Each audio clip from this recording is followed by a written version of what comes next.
to go.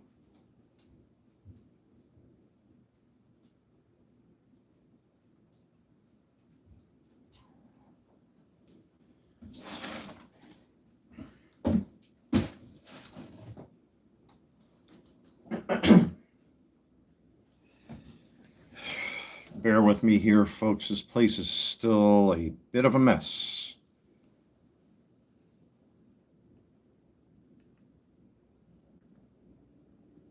Oh, wait. One moment.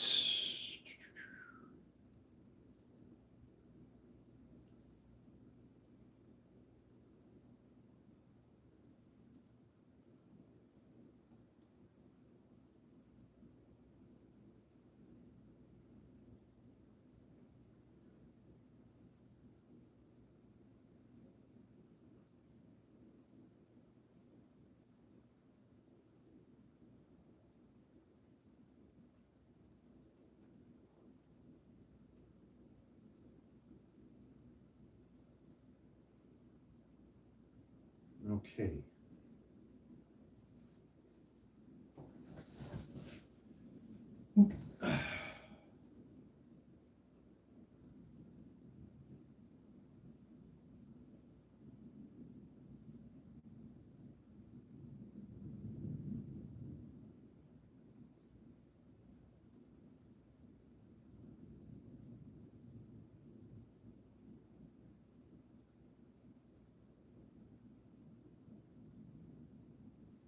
Just bear with me here for a minute or two, ladies and gentlemen. I am just setting up some stuff here quickly.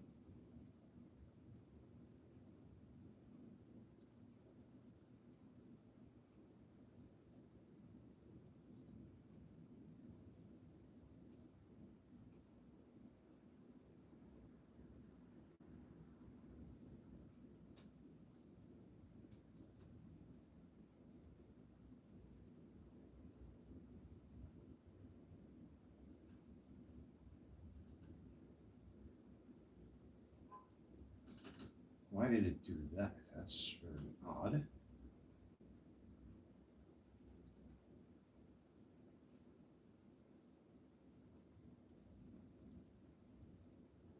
Here we go. Okay.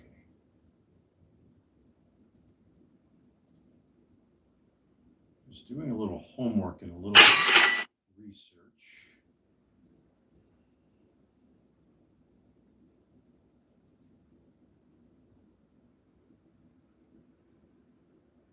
Okay. So that should be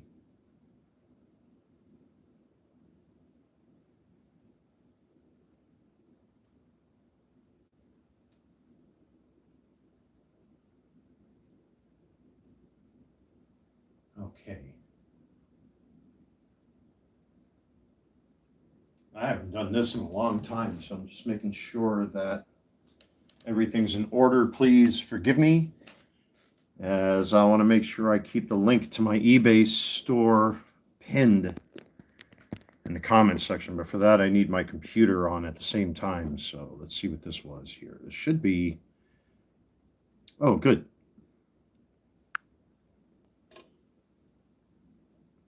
Thank you to my eBay customers yet again. I am going to have another successful weekend, it looks like, because I got all these to print out. Well, I don't want to dox my customers, but, you know, I've got all these cards here that I need to pull and process. And I just got some more sales now, so that's pretty good. It's going to be a decent weekend, and especially the money I spent this weekend that went towards my non-Halloween party, thanks to, well, I don't want to get into it in this live stream, but it's very, very disappointing. But this morning, 500 of these showed up, so there are going to be plenty of cards to be listed in the future. I got 5 piles of cards here. But again, I'm going to pick and choose what it is I'm going to list because, you know, now that the Dodgers won, it'd be quite foolish of me not to list Dodgers baseball cards for sale. And I have a lot of them. So, but thank you everybody who purchased cards off of me this weekend. I know I'm going to have quite the sizable order yet again. So forgive the shaky cam. It's just I'm kind of organizing myself here a little bit. There was some stuff I didn't have in previous videos that I really should have out, should there be questions. You know, like the postal template that I use to see if the envelope will fit through that slot with basic first-class mail. Got to have your stick rule. Oh, the scale. Let me bring the scale over here, too. That's another thing.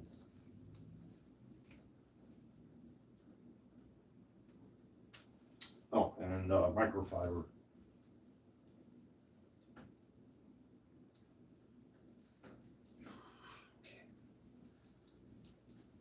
So bear with me here. I'm a little slow on the uptake today. I'm getting used to this,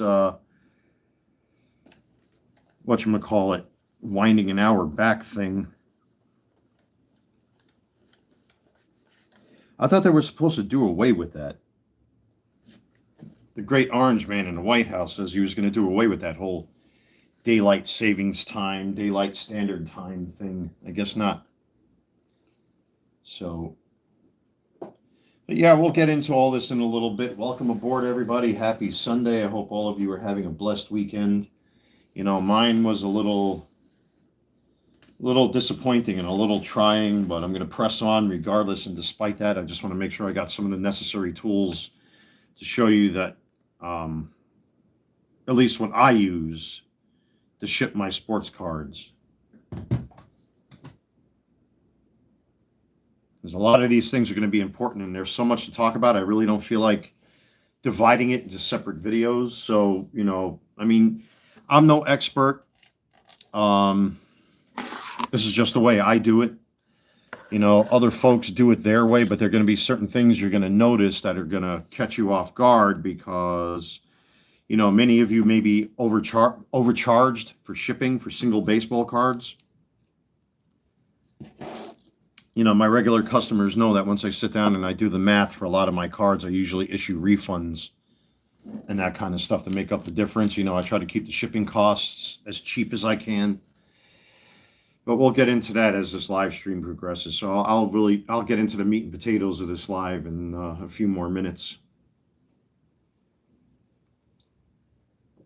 If there is one thing I will do, let me take my supplements. I shall return. But happy Sunday to everybody.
Almost there, folks.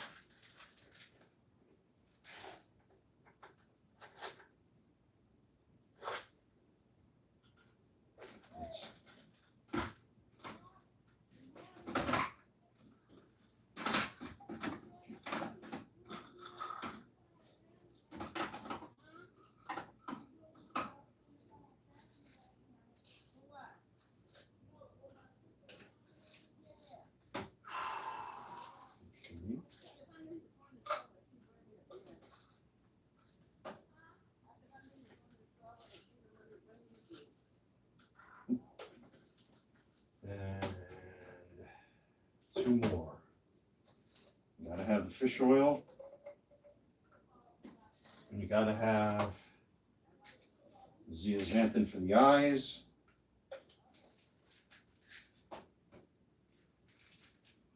Astaxanthin for the immune system, which is about 10 times more powerful than vitamin C. And of course, D-aspartic acid along with tomcat and L-citrulline and L-arginine. Good for men's health as a natural testosterone boost. So there is my regimen of supplements for the day, which includes blood sugar management, antioxidants, all that good stuff. Amino acids, protein, down the hatch, folks.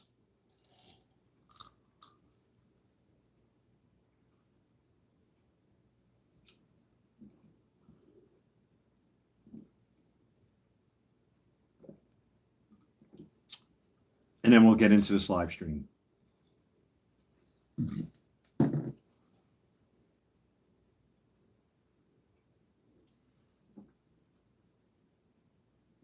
Okay. Thank you, everybody, for joining in this live stream. If you haven't done so already, hit that thumbs up. It helps the channel to grow and helps to get my videos circulated through the algorithm. Thank you so much to all of you that are joining in this Sunday live stream. Some of you are probably still in church, as a matter of fact. Still early enough yet. But instead of doing separate videos, I figure let me just do one live stream in case anybody has questions. This is essentially part 2 of the series that I want to do, talking about how I ship off my sports cards via eBay. And this is what works for me.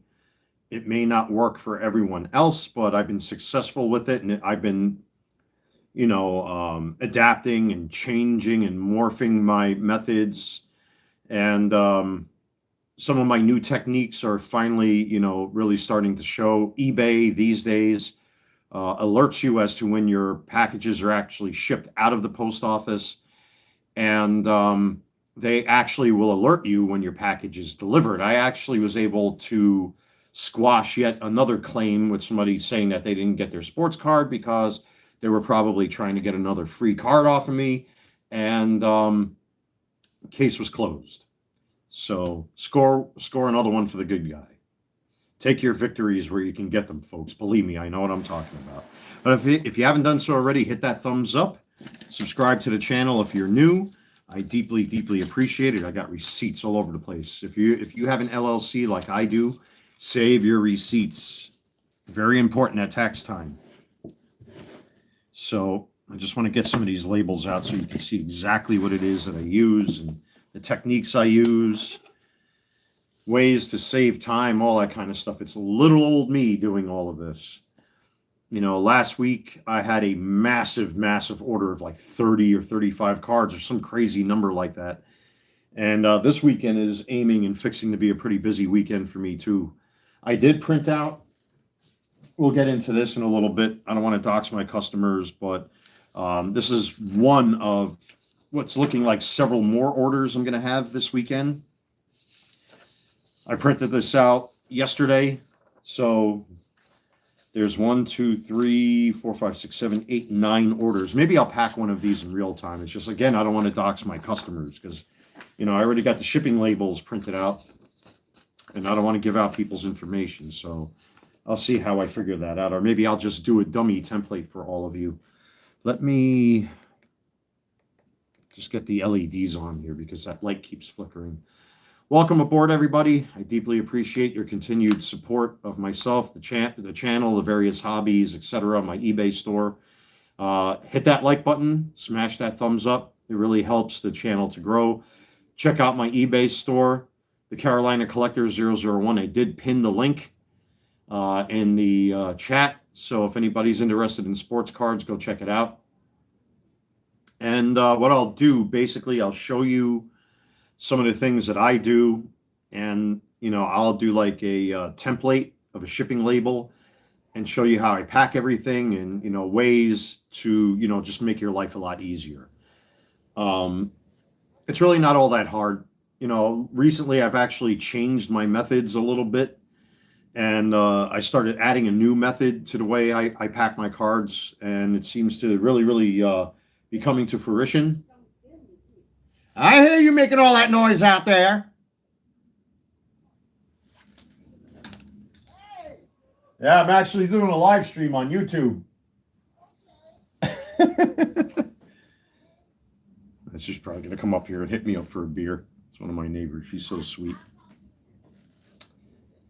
But yeah, so the methods and stuff that I use are very easy, very simple. You're going to have to really I'll try to be as slow and as deliberate as I can so that everybody can understand. Ed Haro says, just place the 12 card order. Thank you so much for supporting my eBay store and all that.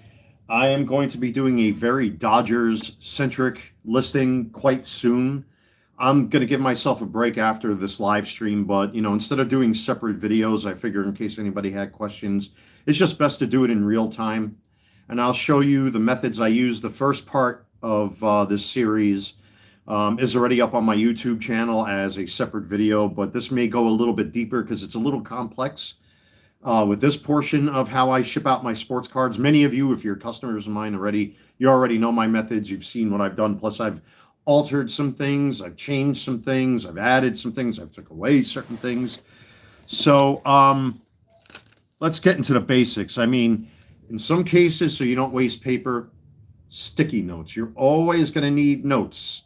And you're always going to want to jot stuff down and information, you know, because sometimes I get viewers that give me suggestions and stuff. So like one of these was a viewer and a fellow sports card seller who has a Whatnot account that I took down here, and the name of a song that one of my viewers thought I might like. But having sticky notes, they're awesome. And again, if you are an LLC, or even if you're not an LLC, eventually you're going to get a 1099-K from the IRS because of eBay. There's just no way around it, unfortunately. And well, apparently President Trump's supposed to be changing that rule where if it's $20,000 or less, you shouldn't be getting a 1099-K. I would still file anyway because that may come back to bite you in the rear end. But anyway, yeah, save all your receipts for everything, you know, especially if you do it during your own business hours. I'm pretty much 24/7. So with that being said, Post-its really come in handy, man. Highlighter markers in case you got to mark something on the receipt if you're itemizing, all that sort of thing. You want to keep a good supply of markers and pens. You know, I mean, I got not just these. I mean, I got boxes of pens in my other drawers here, but these are the ones I'm currently using right now. Scissors, whiteout, all that sort of thing. You know, I use a whiteout pen in case I make a mistake or something like that. Let me see. You're going to want a ruler of some type. I prefer this one. Or if you really want to get fancy, you have a construction stick rule. That's the proper pronunciation for this. It's like idiots that pronounce the word often. It's often. The T's silent. But this is a stick rule, a construction rule. So you can go both ways, or even a tape measure. But these two are the simplest methods I found. Especially this. This is going to come in handy more than anything. But again, you know, for the sake of eBay, like if I'm measuring the armpit length for jerseys and shirts and stuff like that, you kind of want to lay out the ruler a little bit, or stick rule, I should say, excuse me, and place it down so that, you know, people can actually see the physical numbers on it. So this comes in handy quite a bit. The obvious, Scotch tape, shipping tape. Now, this is what I use, and it's really helped to expedite my orders. Labels that say scan before delivery, because you have to assume that the idiot at the post office is not going to scan the QR codes or the barcodes on the envelopes. Very important. Put that down. Somebody in my live stream said yesterday, doesn't that offend the post office? Listen, with all the botched deliveries that have been going on, and it seems like that's calmed down quite a bit. I don't know what kind of system they're implementing now, but all of my cards are getting to their customers. And someone, again, tried to file a false claim that they didn't get their card. That was beaten. So You want fragile stickers. It goes a little overboard, but again, it just gets their eye. You have to think of the physical person that's handling these cards, that, you know, you want something to draw their eye to the envelope and to pay attention to what they're doing. So this kind of forces them to do that. Recently, I implemented adding these little arrows, and you'll see why. I've got, I think, 6,100 of these, and you can see how many I've used already. So we got that. This is what I use also to kind of prevent card swapping and that sort of thing. I use tamper-proof labels, right? I place my cards inside these sleeves that are meant for graded slabs like SGC or PSA slabs. Either one works fine. Choice of envelopes that I use are Armalopes. Very good, very thin, very sturdy. And then in order to stiffen the cards and keep the cards as thin as possible, I use these fold-up cardboard sleeves to encase the cards in. You want a really good stapler. What else here? When you take photos of your cards, I tend to use a piece of foam with a cutout, and I'll put my cell phone there so that this way you don't get the background reflection and all that sort of thing. You know, and I do it right here on my desk. You know, once I flip the camera view around, you'll see the carbon fiber material that's on my desk. Many of you will recognize that from my listings. And if you're doing a basic card clean, and I don't use furniture polish, I don't use Kurt's Card Care, I don't use any of that stuff. A simple microfiber cloth will work. And you kind of want this. I mean, you can make one yourself out of cardboard. I bought one off of eBay anyway. This is a postal template, and this is the slot you'll be using to measure your envelopes or to test the thickness of the envelopes, and that'll tell you whether or not you're going to have to upgrade the postage on your customers' orders. It does happen from time to time. It's happened a couple times recently, as a matter of fact. And you're going to want something like this, a paper cutter, because if you get multiple orders, like for example, with this batch of orders here, again, I don't want to dox my customers, but you can probably see through the paper. I really don't want to dox my customers, but you know, when you print out your shipping labels, it's just easier to cut them. You lay them down on the cutting board and zip, zip, zip, and you don't have to sit there with a scissor. This thing right here is worth its weight in gold. I think I paid like 45 or 50 bucks for this thing. And then I paid for extra blades. This slide right here is what cuts the paper. It's got that little blade on it. You could buy a big one. They cost exactly the same. I'd rather have this because, you know, it's easy to store. I can put it inside my desk. Doesn't take up a lot of room. You're going to want this. This thing is a lifesaver. And of course, you know, a printer and all that good stuff. So the first video I did involved single cards, you know, how to send out a single card. And I can always go through that again here in this video. So what I'm going to do is, and I have myself up there on the big TV so I can keep an eye on stuff here, of course. And I am going to flip the camera view around, and I'm going to do some basic stuff for all of you. It is a beautiful, beautiful day outside, and I hope all of you are enjoying your weekend. I hope you all had a fantastic weekend. Mine was kind of a disaster, unfortunately, but I'm not going to get into it. So, again, if you're viewing this live stream, don't forget to hit that like button. It really, really helps the channel to grow. And subscribe if you haven't done so already. I deeply appreciate it. So I'm going to pick up a random baseball card right now. Oh, and also you're going to want top loaders. With the exception of relics or patches or something like that, you're going to want card saver ones. I know my customers really don't like card saver ones. I think it's kind of, you know, an unwritten rule to ship cards in top loaders. I don't use masking tape on my cards, which is why I encase the cards in plastic sleeves. But here's how I do my single cards, okay? So let's just say I get an order. Let me get a blank, well, actually, yeah, let me get a blank piece of paper here.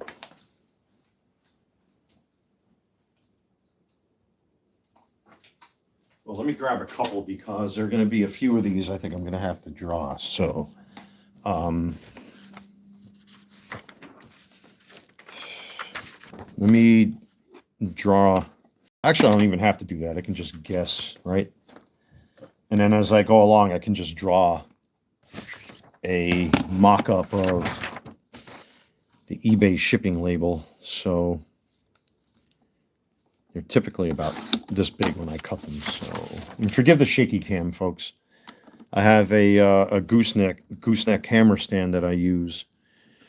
You know, it doesn't have to be perfect because I can print these out in different sizes too. So it doesn't have to be perfect. So let's just say that's your shipping label, all right? You just cut it on your paper cutter, or you can do it with a scissor. That's all up to you. Then over here, you have your QR code. Let me just get the real thing in front of me off camera here. Again, I don't want to dox my customers. So you got the real thing over there. Okay, now you have that's your QR code, right? And again, forgive the shaky cam. Then you're going to have the postage here, which should run you for one single card, it should be no more than 74 cents. Now, I charge 78 cents first class shipping because that, you know, the paper has to be paid for, the envelopes have to be paid for, the tamper-proof labels have to be paid for. But if you're paying more than $1 for a single baseball card, something is seriously wrong, and you should question the seller. That's just another way for them to nickel and dime you, unfortunately. You should not be paying more for one single card than 78 cents, which is what I charge. Because, like I said, again, the eBay shipping for a single card in certain envelopes should run you only 74 cents. But again, I charge first-class shipping, and that bumps it up to 78 cents because, again, I have to pay for the magic markers, I have to pay for the ink, for my printer, I have to pay for the labels, all that kind of stuff. So, you know, most guys will charge $1, $2, $3, $4. Now, in defense of certain sellers, if a card is over $20, eBay will automatically bump it up to ground shipping. And I have a way of shipping out my cards that way. There's two ways you can do that. But when we get there, when we get to that point in this live stream, you know, I'll get into it. Let me get something a little thinner here because this magic marker's too thick. Let me do these. So, okay. So when you print out the label, that's your QR code, correct? Then you'll have your postage, which should say for a single card should be 74 cents. But again, I charge 78 cents because, again, somebody has to pay for the paper, the ink, the pens, the pencils, the envelopes, the labels, this, that, and everything else. So it's a very teeny weeny price to pay for all that stuff. You know, and also, you know, as time goes on and the more orders I get, I'm able to buy things like this. This is a 100 pack of top loaders that just arrived this morning, and I ordered 500 of them because of all of you, all my eBay customers. Thank you for that. I try to be as transparent as possible with all of this stuff. So, but again, I charge 78 cents, even though the postage is 74 cents. You know, the ink has to be paid for, the stamps have to be paid for. Like I order, or I go to the post office to the kiosk, I get 20 stamps at a time. That has to be paid for. All that kind of stuff. So it gets rolled right back into it. And also, I think the shipping cost, when tax time comes around, is a tax write-off. So you got that. Then you have the eBay tracking number up here, which is blah, blah, blah, blah, blah. And then the return address. Then you'll have all that postage stuff here. And then you'll have the name of your customer or wherever it's going to. So that's basically what the eBay shipping label looks like. Under 20 bucks. So now I got my label printed out, right? I should actually do this a little bit bigger so you can see. And it would help me too because there's a lot of information we're going to get into here. So, and again, this is just a repeat of the first video that I did on this topic, just to kind of give you a bit of a refresher course as to what I do. So let me cut this roughly the size of what the label would be typically. Because with some orders, what I do is I'll shrink down the size of the label so that this way I can save on paper. I could fit up to 2 labels at a time. And I can cut multiple labels at once. Like I can cut 6 or 8 labels, which is why this thing comes in handy. So let's get that out of the way now that we got our label for our single card, right? eBay shipping label, that's your QR code. Then you'll have your postage here, which should be no more. You shouldn't be paying any more than 74 to 78 cents. Again, I charge 78 cents because once again, somebody, that costs for the envelopes and the shipping and the stamps and labels and scotch tape and all that stuff. It has to come from someplace. So I think that's a small price to pay. If you're paying more than $1, you're getting ripped off, in my opinion. You should ask the seller, okay, so what kind of envelope are you shipping in? Are you using masking tape, which I don't do? I never use blue tape or masking tape. I don't know why guys do that. It could damage the card. So you got that thing. Then you have your tracking number. So I'm just going to put a bunch of zeros up here because blah, blah, blah, blah, blah. And then, of course, you'll have the return address up in this corner. Then you'll have all those little postal lines up here for whatever purpose that serves, blah, blah, blah, blah, blah, blah, blah. And then you'll have your customer's name and address right here. So we got our label. Now, here's how I pack a single. So I'm going to grab any card that I've got here. Let me see. Let me grab my box quick. So let's just say, being that the Dodgers won, here's a base Yoshinobu Yamamoto rookie card, okay? One customer bought this. So the first thing I do, grab one of these cardboard fold-up sleeves that I have here. Grab the card, fold it up, staple it shut, but you got to be careful because you don't want to puncture the card. So you kind of want to favor the top of the sleeve as close as possible, right? And just give it a once over. You can fit up to, I've been able to squeeze 3 cards into this, but after that, you kind of don't want to staple it shut. But you want this more just to stiffen the envelope a little bit more. Grab one of these sleeves, insert said card. And I have a little garbage can over here next to me too. You take it, fold it, seal it. Now, what's going to happen is you're going to get a little air in there. I tend to do this also. Grab a little safety pin, which I got right there, or a thumbtack or whatever it is, and just poke a little hole and push it down to get all the air out of there. And now you have a nice flat little package here. Because the post office does nitpick envelope thickness. You may not think so, but they do.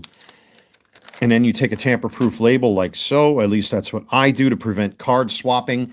Once they remove that, that means the card is theirs 100%. Because people do tend to swap cards. You got to watch out for that sort of thing. And that guarantees that once they open up this card, well, you bought it. I do screen all of my cards, by the way. I try not to sell off-centered cards or scratched cards or anything like that. I haven't had that once yet so far, with the exception of me screwing up where I actually sold a customer a what was it, a Jackson Holiday gold rookie or something like that from last year, and I accidentally stapled a staple through it. So I offered the customer a deal. I can either refund you, and I laid out like I think 8 or 10 different Jackson Holiday cards to replace it, and the customer chose one, and I ended up sending that one in return. So it all worked out well. Got to be a good salesman that way. So, okay, now we have our card. Grab your envelope. This is obvious. Stick it in there. Pull the tab. It's a self-sealing envelope, which is nice. And then you seal it shut, give it a good press, and then boom. You can go the extra step to put a piece of tape over here. You can do that. You can also put another label over this as far as the tamper-proof label is concerned. I've done that only once because I unfortunately swapped or put the wrong cards in the wrong envelopes to the wrong customers. So I had to break open those envelopes and then put a seal on it, then seal it with tape. And then I messaged the customers, hey man, I had to open up your envelopes. I accidentally switched the cards. So if it looks damaged, you know it came from me, not the post office. So you can do that also. It's really not necessary. But here's your label. Now this is for one card. If there was another card, if I did this with 2 cards, then the postage would be like $1. I think it's like $1.08.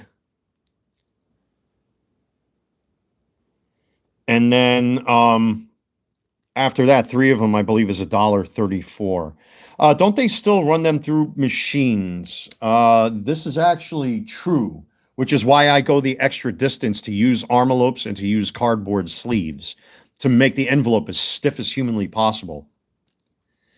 So now that we are at this point, get our Scotch tape. Now, if you have a label printer, kudos to you. That's something I like to get in the future. But for me, I kind of like to take my time with this stuff. And it's really not a requirement to have a label maker. Little trick of the trade, 3 pieces of tape. The bottom, you really don't need tape. You grab your fragile label. Use that as your Scotch tape. Save yourself on tape. And then you got your scan before delivery, because you have to assume that the postal person is an idiot or had a bad night and is hungover, or they're stuffing their face with Twinkies or what have you. And here's the little update that I've been using. Instead of drawing arrows on a QR code, I just take a little arrow, point it at the QR code, and boom.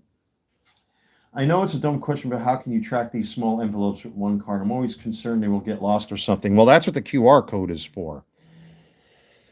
So most people tend to ship with stamps like this. I don't like doing that because if the card gets lost, you have no way to trace it. The eBay standard shipping label has the tracking built into it. Now, I don't want to show my customers' labels that I already have printed out, but the top has a tracking number. Once you print out that label, your customer will instantly receive that tracking number if they're on eBay. So they'll get this number right up here almost instantaneously. I never ship ever. Hello. You want to hang out with me while I'm doing my live stream? You don't have no rubbing alcohol. Something bit me. Rubbing alcohol? Yeah, I just need a little bit. Hold on, folks. I'll be right back. Or you can go ahead. You can get the money and go to the store and buy. No, I got. I ain't know what bite me. I got a brand new one in there, so you might as well take the rest of all that for yourself. I ain't know what bite me. Oh, well. Sitting right there. Well, that's because they know you got that sweet blood. That's why. Guess what? I'm going to bite them back. Oh, I'm not getting in your way. Look, I was so drunk the other night, I thought the tree was somebody touching me. No kidding. Well, from that wine? And then, you know, I drank a couple beers, too. Yes, ma'am. I was feeling good. Look, I had to sleep with the front door open. No kidding. Oh, Lord. Yes, sir.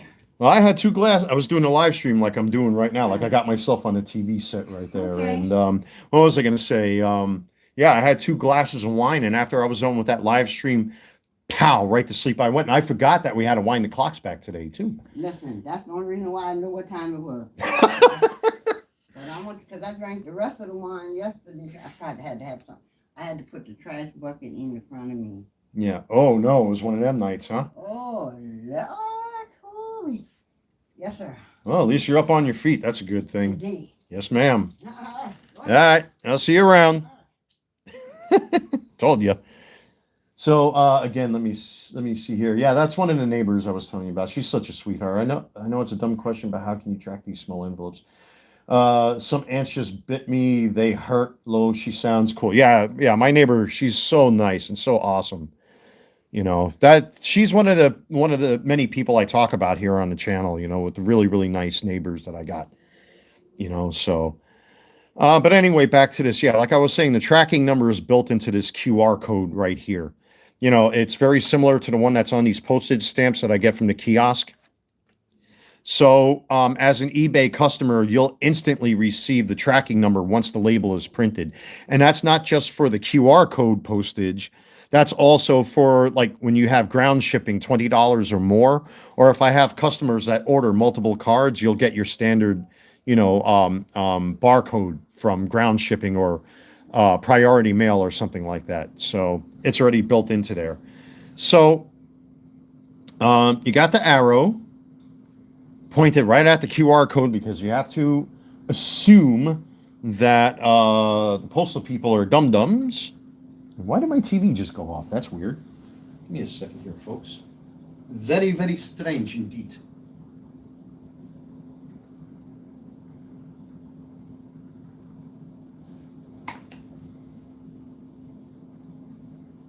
Huh. That is very weird. Why did that happen?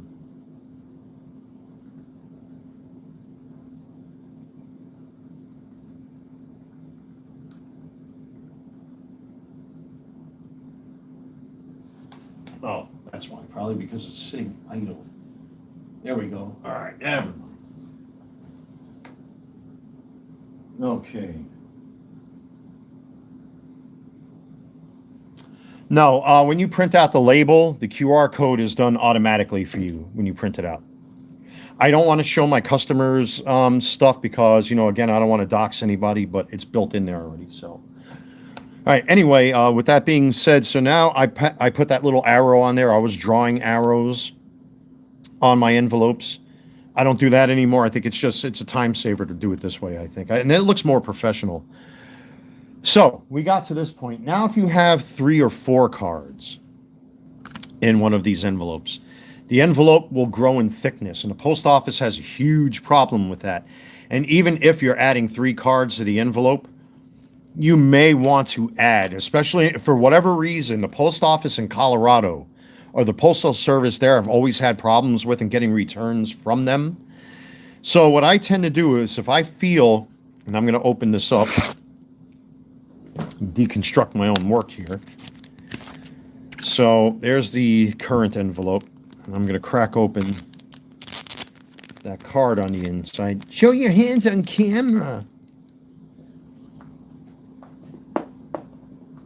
Because sometimes the postage and the cards, as per the postage, sometimes don't really work out the way you'd like them to, as far as price is concerned. Now, if I have 4 cards that I stick in an envelope, of course, the separate postage will be built in per card. But what I'll do in this case is that I can't staple the card shut. Now I have 4 of these Yamamotos, which sold out, by the way, I believe. I'm going to grab another one of these, fold it in half, face it downward. Then I'm going to grab another one of these plastic sleeves and just do like what I did before. And then as tight as I can, seal the plastic envelope.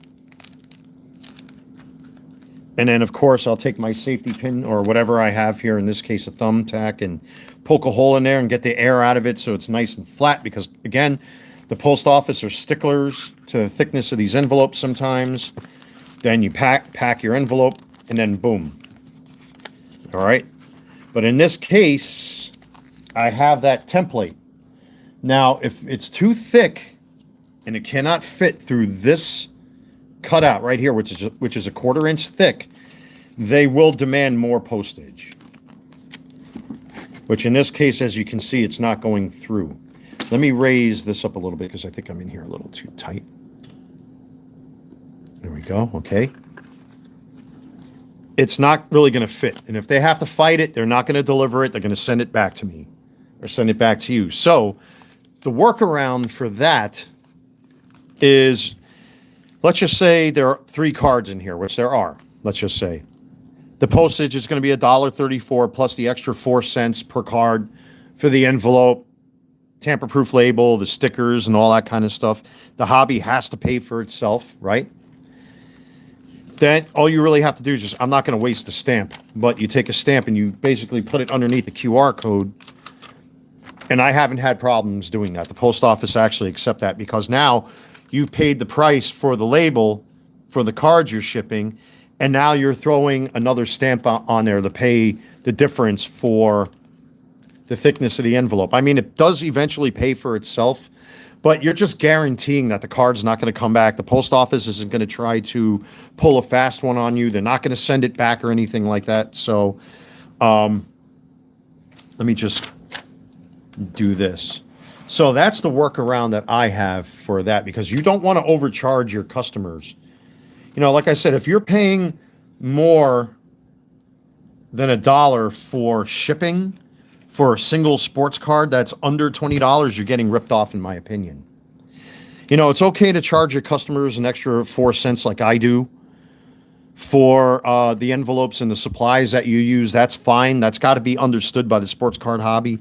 But, you know, in this case, again, to try to keep the shipping costs as low as possible, you know, I'm just going to write this word, as goofy as it is, stamp. Just simply add a postage stamp under there. And then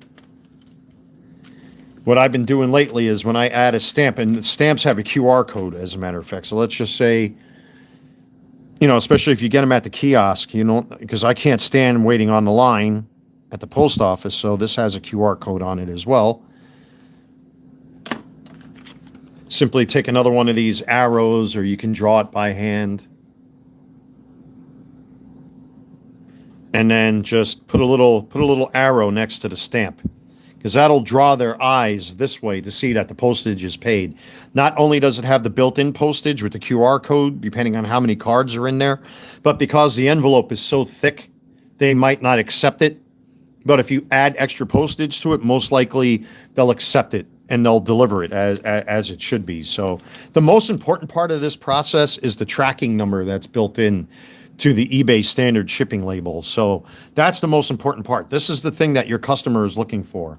And the thing that I'm looking for is that tracking number, and to have them scan this. And then I'll get alerts that the card is in transit, the card's been delivered, and all of this takes away all of the hard work from the postal worker, that they don't have to, I guess, strain their donut-eating hands or eyes or anything like that. I'm sorry to poke fun at them, but man, the experiences I've had over time are just, ugh. And I have a whole playlist talking about that. So again, if you feel that your order is too thick, simply add a postage stamp to it. And then, like what I do, I place a little arrow next to it. So now their eyes are drawn up there. So now, let's just say if I get an order. I know I have customers that typically order a lot of cards off me, sometimes 10, sometimes 12, sometimes 14 at a time. This is where things get a little dicey, because now, depending on what they paid for the postage, at most, you should not be paying more than like $5.50 to maybe a little shy of $6 for multiple cards in one box. I use these little boxes like the ones that eBay uses, very similar to these. And I buy these by the gross off of eBay. You take them up, you fold them up. But before I do that, and many of you will know this if you're customers of mine, sometimes I'll go for the gusto. So I'm going to crack this open here. And it's almost the same process. I mean, because I'm using a box, I don't have to use this. So let's just say I got an order of a lot of Yamamoto cards, right? Which I think somebody cleaned me out. I mean, this isn't all of them, but I'm just going to show you an example of all the base Yamamotos that I have, right? Now, if a customer does this, this is a 7 by 4 by 1 box. And when it comes to, I think, like 10 or 12 cards, that usually weighs approximately 4 to 5 ounces. But when you actually plug the information in, when you're going to upgrade to ground shipping, I would automatically bump that up to 5 ounces, because the shipping cost is exactly the same. So 3 ounces will cost like $5. 4 ounces will cost $5. 6 ounces will cost $5, whatever it is. Excuse me. So you want to bump that number up because that will be input into the postage, the QR code, and then the barcode that they scan, right? And you want to bump that up because a lot of it has to do with thickness and weight. I use these bubblers for this, for multiple cards in one order. So one customer ordered all these Yamamoto cards. Take them. Again, in this case, you want to put them right side up. You don't want to put them upside down because the cards may come out of their top loader. So I tend to put them down like that. And then, of course, you fold them up. I'll put a tamper-proof seal right here, and I'll go the extra step and staple this shut. Again, once they open up this envelope, you have to assume that they've tampered with the cards. And then you put it in there, you print out your label, seal the box. Now, this label is a lot different, the ground shipping label. Now, again, it should not cost you more than it should be like $5.50, $5.60, depending on the location, whatever it is. You can upcharge your customers a couple cents because, again, you know, somebody has to pay for the envelopes, the stamps, the Scotch tape, and all that, you know, but you should not be paying more than like $6 for an order like this. This label is different because this is ground shipping now. And where's my blank paper? Let's cut another sheet. So let's get this out of the way here. I hope all of you are following me so far.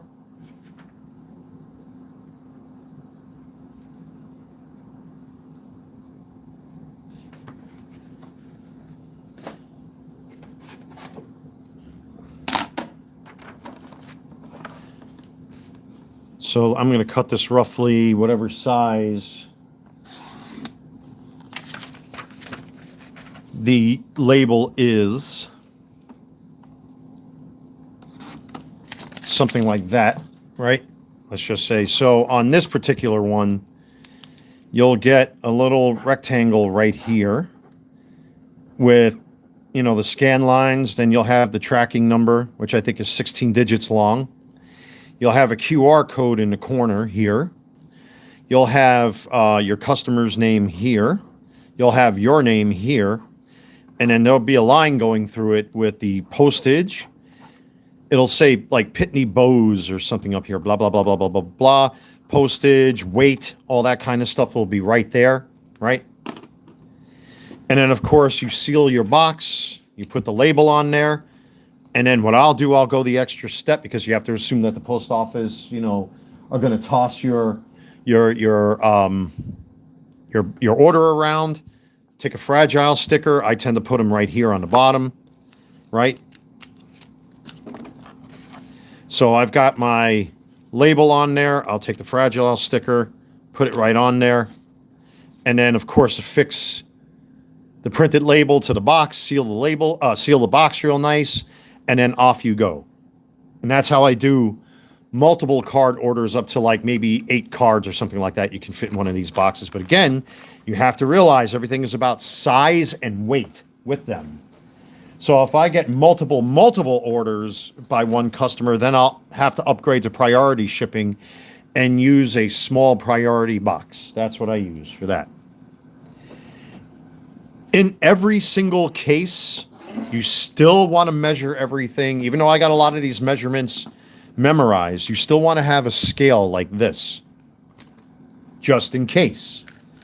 Because, again, the post office, they're real sticklers for that sort of thing. So what I do in some cases, before I even cut or seal anything, say like if I have a single order, let's just say I get, you know, one single Yamamoto, somebody ordered that, right? So I'll go through the same process, get a cardboard sleeve, you know, make sure it's stapled in place. You know, I'm just doing this very loosely now.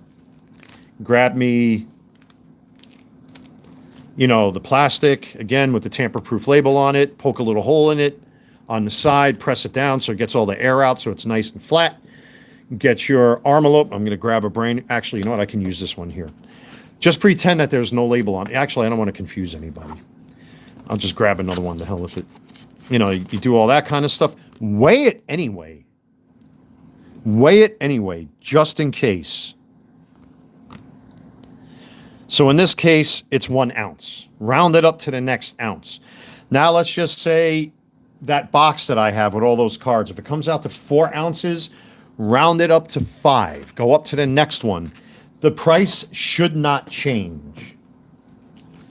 So before I even pack the box, because I don't want to waste material, I don't want to waste Scotch tape, I don't want to waste labels, I'll take it raw like this. And we have, in this order, let's just say 1, 2, 3, 4, 5, 7 cards, right? 1, 2, 3, 4. No, these are 8 cards. So let's just say we have 8 cards. And just loosely put it on the scale. And in this case, we have 3.8 ounces, and you have to assume the weight of the tape. You have to assume the weight of the labels that you're putting on there, all that kind of stuff. If the cost of a 4-ounce box is the same as a 5-ounce box, bump it up to 5 ounces, because the cost hasn't changed. So you might as well bump up the weight so that this way the post office doesn't return it and say that you're over the weight limit versus the cost of what it costs to ship the thing. Otherwise, they'll send it back, or they'll charge your customer. And they'll literally put a rubber stamp on the thing with ink. And it's happened maybe a handful of times to me. That's how I do that. So you can even go the distance as well. You could put like little pieces of styrofoam in there. You know, I have plenty of those cardboard sleeves where I'll fold them up so that this way, so that this way the envelope inside the box doesn't bounce around. You could do pretty much anything. You could put foam peanuts in there, any of that kind of stuff. But the goal is to try to reduce the amount of movement that the cards have in transit. And also, you know, there are scammers out there that you have to watch out for. That's why I staple these particular ones shut. These do seal with glue. I put the tamper-proof label on there. I put the tamper-proof label on the inside envelope. I staple the envelope shut. So I put potential scammers through the ringer. Because by that time, they have to show me the envelope. They have to show me, and I take photos. That's another thing, too. Take photos of all of your cards and all of your orders. That prevents card swapping. I've only had that happen maybe once or twice to me, where somebody was trying to swap cards, and they lost their appeal to eBay. As you do got a lot of crooks out there. So I hope all of you are following me so far. Don't, you know, with me, I don't use masking tape. It's just too much of a risk because of the glue on the tape. That's why I tend to seal everything in these envelopes like I have here for BGS, SGC, and PSA slabs. The less contact that these cards have with any type of adhesive or glue, the better chance that your customer is going to get a nice fresh card without the card being ruined or anything like that. You know, and I've sold a couple thousand cards already as it is to this date. You know, and again, I really appreciate my eBay customers very much for your continued support.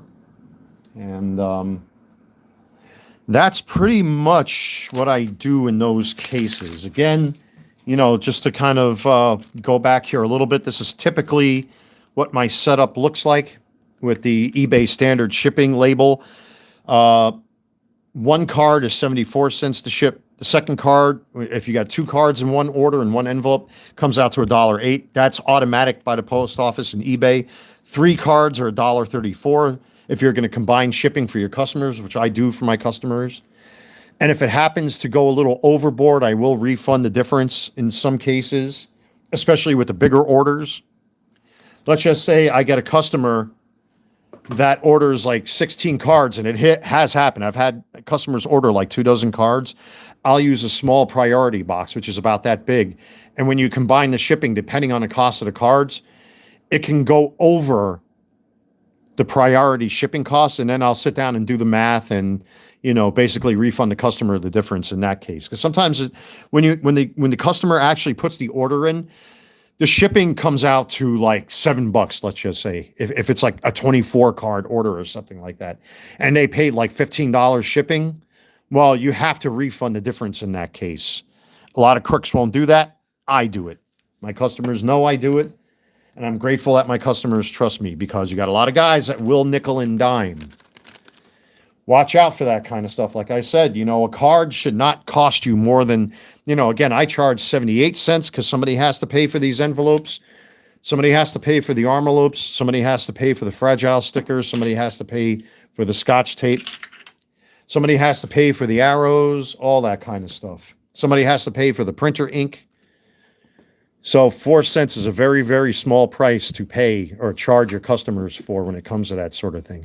But if you're paying more than $1, question that eBay seller. Why are you charging me so much? How is the envelope coming shipped? What materials do you use? I see this all the time. Make them measure the envelopes. Like I know offhand, this is 7 by 5 by 1.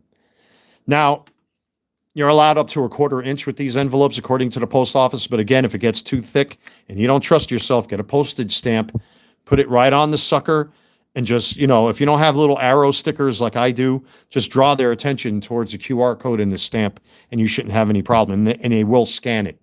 But because you've taken the, initiative to actually, increase the amount of postage on the envelope, most likely they will deliver this thing without problems.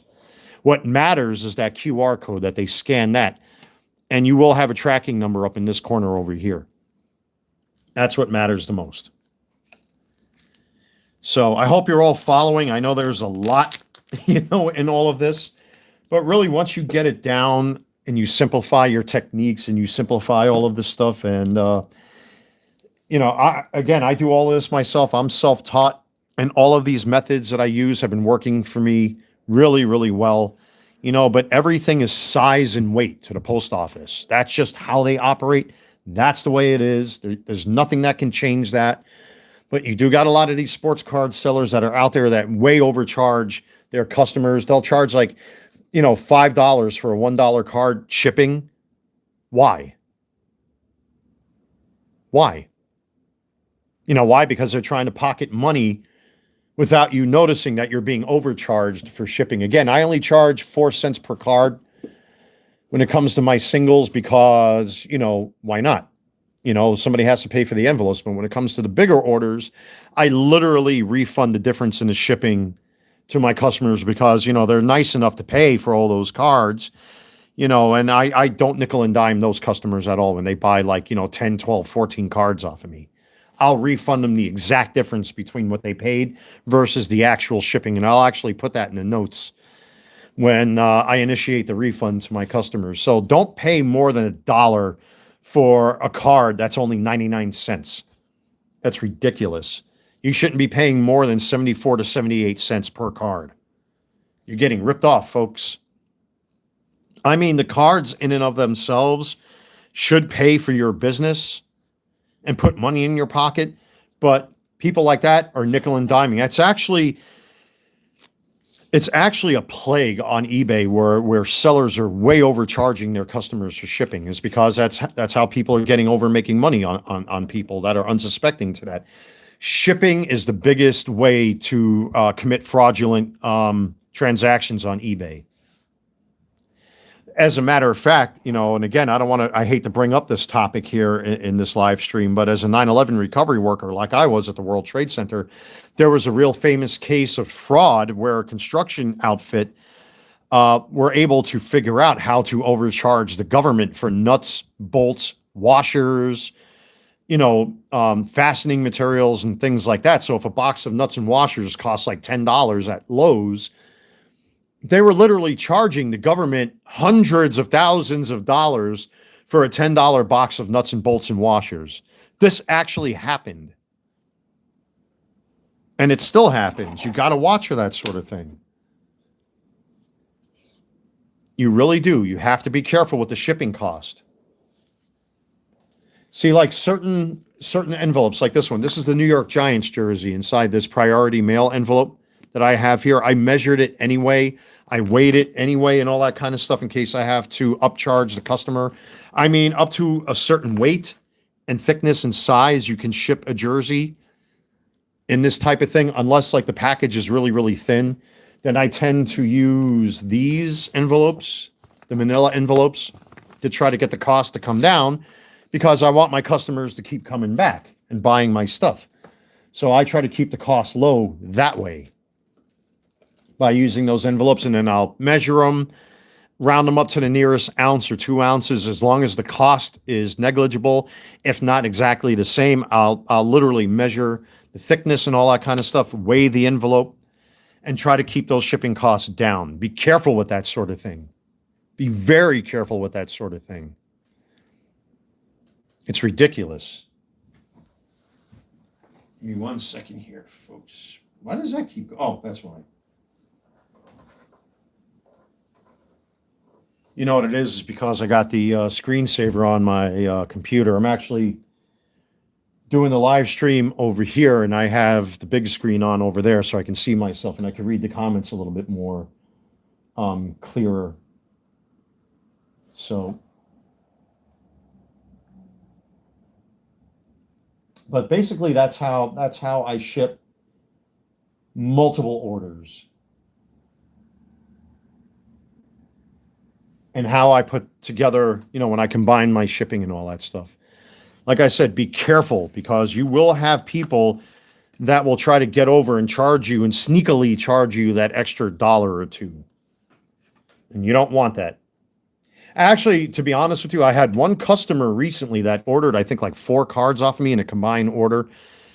And notice that the shipping cost versus what they were charged per card was like 50 cents over. And I actually refunded the 50 cents back to the customer because they were right. So some people are wise to that, and good for those that are wise to being ripped off that way. Like this label, this type of label, for example, with the barcode on there and the QR code, the Pitney Bowes QR code and all that stuff. A label with a box that's like this with ground shipping should not run you more than $5 to $6. You're getting ripped off. Be careful with that. And question these sellers. Why are you charging so much? It should not cost you more than $1 for a single card. 2 cards should run you like $1.08 to $1.11. Something like that. 3 cards should run you $1.34 to like $1.38. Something like that. These labels for an order up to like 8 to 10 cards, let's just say, should not cost you more than $5 to $6. Something like that. Question these people. You see this in a Pokemon hobby or a Pokemon TCG. The only time you want to see high shipping costs is on a card that's $20 or more. I had an example of this recently. I did sell an autograph to a customer recently. I forgot what the autograph was. And eBay automatically over $20 for any kind of sale for one individual item. So say like, do I have any autograph? I had that Joe Boyle, as a matter of fact. That's one of those autographs. I don't know if I can cough that up in a hurry here. Let me see. Where's that Joe Boyle autograph? It should be, is it here with the refractors? Oh, these are the lunar glows. Yeah, these are lunar glows. It's so nice to have top loaders, man. I got tons and tons and tons of cards that I've got a list. Where is that Joe Boyle auto? I put it with a group of cards. Those are X-Fractors. Those are Topps Chrome. What's going on? Pop that Snapple. Hello, hello, hello. Welcome to the live stream. By the way, everybody, do me a huge solid. Hit that like button like always. It helps the channel to grow. Welcome aboard, everybody. I hope I didn't lose you with this live stream because there was a lot of information to put in there. But again, this is what works for me. It may not work for everybody else. You don't want to rip your customers off. You want your customers to come back. You want your customers to trust you. There are a lot of con artists in the hobby, unfortunately, that you have to be aware of. It's a shame that there's a lot of fuckery that goes on in the hobby. And I don't know where I put this damn autograph. Is it in paper? Where did I put that? Those are the Paul Skeens cups. Where is that Joe Boyle auto? Oh my goodness. It's in there somewhere. I'll look for it later. But let's just say you sell an autograph. You know what? Let me go grab an auto out of my PC. Give me 1 second here.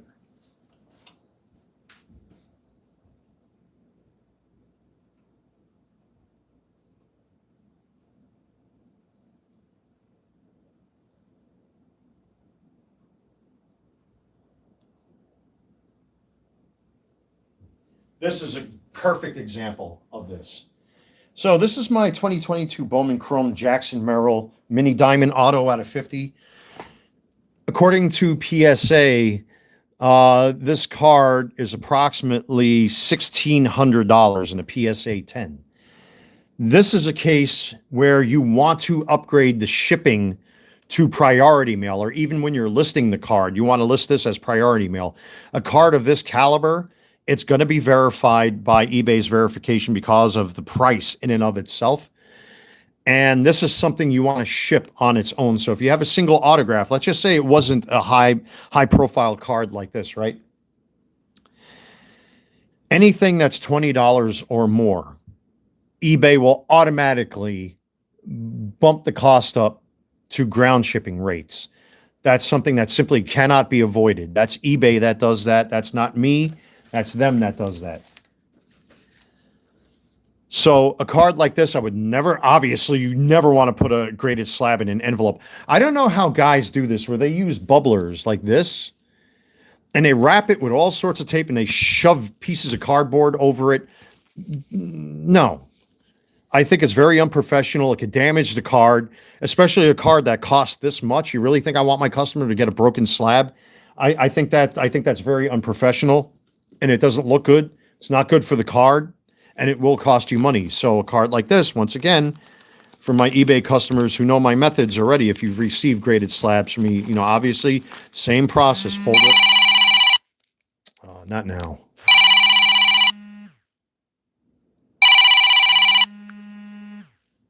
Have no idea. Don't know you. Goodbye.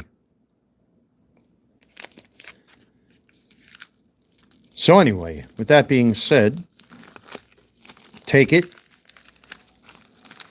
fold this, seal it with a tamper-proof seal, staple it shut on the outsides, because now that forces the customer to have to rip the envelope to pieces or cut into it. Again, you want to prevent card swapping and all that kind of thing.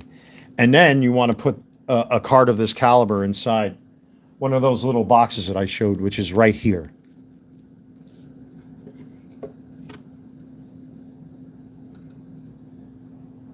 So, and then of course you'll get the printout that looks like that. This card with the shipping, again, this is a 7x4x1 box. The envelopes are 7x5x1.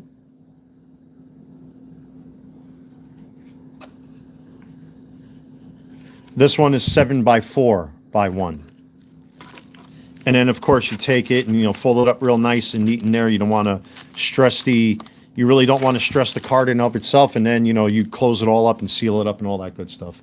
And that's how I basically do multiple orders, big orders like this one, whether the card is super expensive or I have multiple cards in a single order for my customers, which does happen. But again, watch the shipping rates. What some of these guys are charging for shipping, question them. What watch am I wearing today? That's another G-Shock. This is a black and red right here. And I have 3 of these, as a matter of fact. So I used to have another one, but unfortunately, a person that was once a close part of my life, I zip-tied it to his rear view mirror because he's a treasonous, traitorous swine, and I don't need toxic people around me anymore. So I had 4, I now have 3. Yeah, G-Shock makes awesome watches. I love their watches, man. They're waterproof, and man, did they go through hell. They're excellent, excellent watches. I love G-Shock watches, especially these. I mean, there are a couple different types that I wanted to get. Actually, mine's a little foggy. Give that a nice spit shine. That's the G-Shock right there. So, but anyway, that's how I do this with my sports cards. Everybody has different methods, but this is how I've done it. going through all these steps, like adding the fragile stickers, for your customer to physically look at a fragile sticker, he's like, wow, this guy really cares about these cards. It shows that, as a customer, wow, the person I'm buying these cards off of really cares about these products, cares about, these sports cards.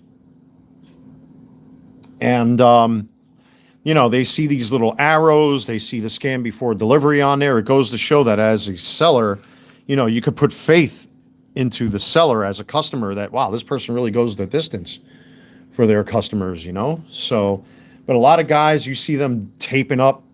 I've ordered single cards in the past that would come in envelopes like this, and they wrap it with tape, and they put like pieces of cardboard or paper in there, and it's like, geez, man. The top loaders are yellow. In a lot of cases, I'm sure many of you have seen that, where eBay sellers will send you really old, ugly-looking top loaders, and I find that to be really unprofessional. Recently, I've actually started, over the past couple weeks, actually, I've started taking or retaking photos of some of my older listings only because it looks better. It just looks better, especially now I got the portable LEDs on each side of my camera here. I'll place my phone over this little cutout so you don't see the background, and the photos come out absolutely amazing. I've only been asked maybe one time. I think it was for a Paul Skeens rookie card that I sold. If I could take the card out of the top loader, which of course, yeah, sure, do that for your customer, because he wanted to see the corners and the centering, which of course, being me, and I just had it I got it up on top this time. You want a centering tool. That will also put the mind at ease when it comes to your customers. Because it goes to show you really care about these cards, and you're not trying to rip them off. You can actually show them the centering if they so choose. But I screen my cards anyway. I try not to sell off-centered cards. If they are slightly off-centered, 60-40, 55-45, something like that, it's passable. But if they're really, really bad, I won't waste my time. They just become a part of my PC. So let me just swing over. Have you seen the Mudmaster? No, I have not, unfortunately. I'm pretty content with the watches that I have. All three of them that I have are the same make and model as this, but they're just different, different color schemes. So, but that is pretty much it as far as the techniques and methods that I use. Now, I'm sure a lot of people in the sports card hobby are going to say, look at this guy. How dare he? You gotta watch out for people that are trying to sneak, extra charges on you, and I'm very upfront and honest. Every single card I sell, I used to charge $1 and change. But then, once I saw that I can lower the cost per shipping and go through all of this nonsense, and I have to think about the person that's actually handling the envelope at the post office, and then even placing an extra stamp if the envelope is too thick. I've done all the work to make it easy for me, easy for my customers, everybody's happy, all that kind of stuff. I buy brand new top loaders. I don't use older top loaders, even though if they're sitting in my boxes, they're going to get scratched. It happens, but I got 500 brand new ones sitting at my desk, so I'm way ahead of the game. I probably have about 400 cards sleeved up already that I've already had, because I have 250 slots that I used up last month, so I didn't want to list anymore because then I would get charged by eBay, because they charge, I think, 35 cents per listing when you go over. If you're selling an expensive card that's $20 or more, that 35 cents goes away real easy. But Pop That Snapple says, I bought a card with a broken top loader that looked like it had mold in it. Yeah, I can't stand that kind of stuff, man. When sellers do that, like they put blue tape on things and masking tape. I don't do that. I don't like putting tape anywhere near the cards, because if there's even the slight chance that tape gets on the card is now damaged, and you're either going to have to refund the customer or have the customer send it back. I don't want that. I try to avoid that at all costs. And using the new top loaders, you have to assume that, unless customers specifically request that I use Card Saver ones, that they're going to submit that card for grading, which I have dozens of these, then I'll replace the top loader with a Card Saver one. Because the goal is for the collector or even reseller. Listen, I know people are reselling my cards too. It's just the nature of the game, right? You know, you want to make sure that they get that card directly out of the envelope or the box with a brand new top loader so that they can do whatever they want with their card. They now own the card. They don't have to go out and pay for a new top loader. So you see that there's a lot of planning that goes into this. A lot of people don't care. They don't care. You know, you really have to care about the hobby to like really put this much thought into it. You know, because a lot of cards, like I've got cards in the past that were like, oh my God, look at this thing. It would come in like one of those white bubble envelopes. And then it would be wrapped with blue tape and more blue tape and be in between two pieces of cardboard. It looked like a dog chewed it up inside of a yellow, old, grimy top loader. I mean, you know, don't do that. It's very unprofessional. You know, and because I am an LLC, and plus I care about, you know, my reputation as far as my methodology as to how I ship my cards to my customers, all of those little things count, man. You know, there are guys that are here on eBay that have been on eBay for years, and I've pretty much outsold them 3-1. And I've only been doing this for a year and a half because I have customers that trust me. I take good photos. I went back and retook a ton of photos from older listings of mine just so that you can see the cards much brighter, much clearer. I measure the cards. I measure the envelopes. I weigh the envelopes. I take the time to get these labels, all that stuff. It all counts, man. Every move counts. That's how you build your reputation on eBay.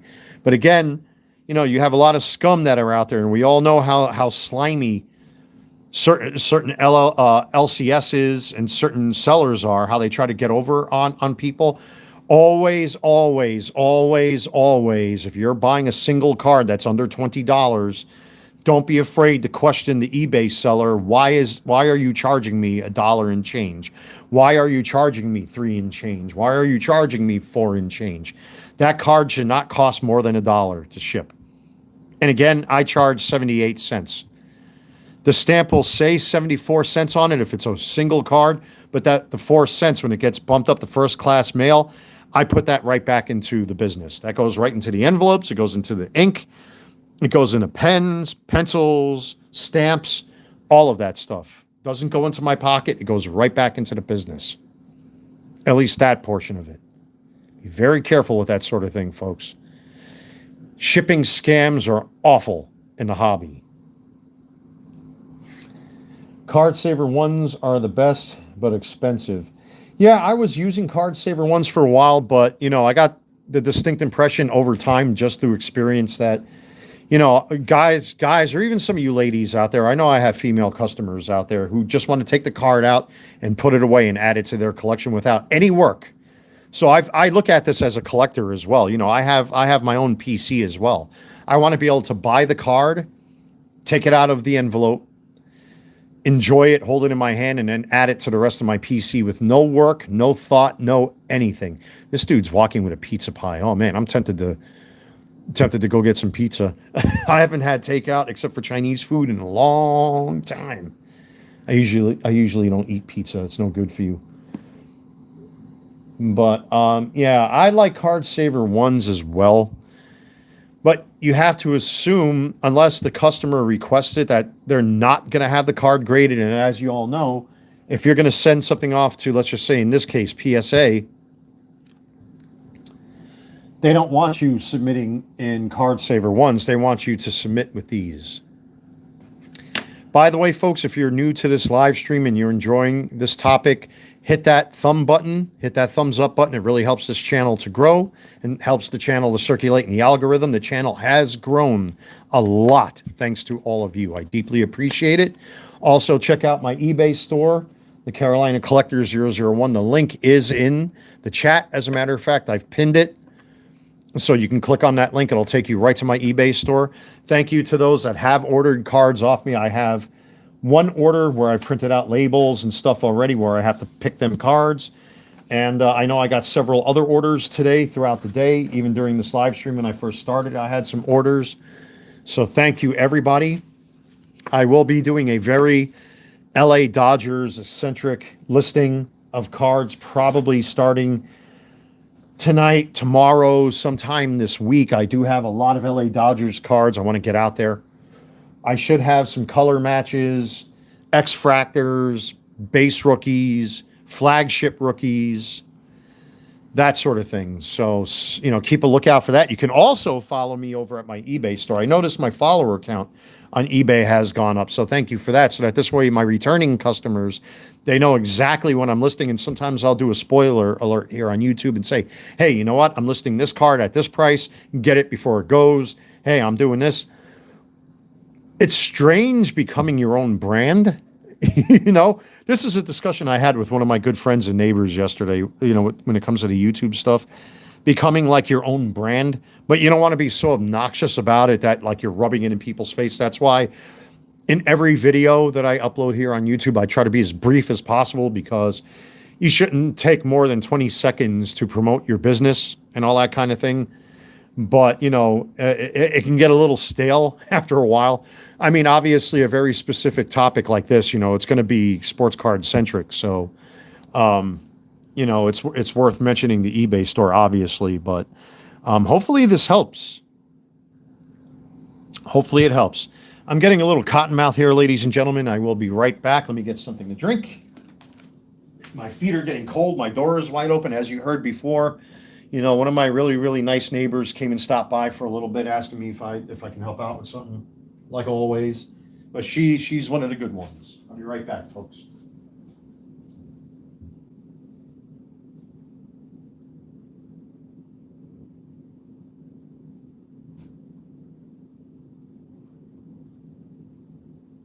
Oh, by the way, to the haters that were talking about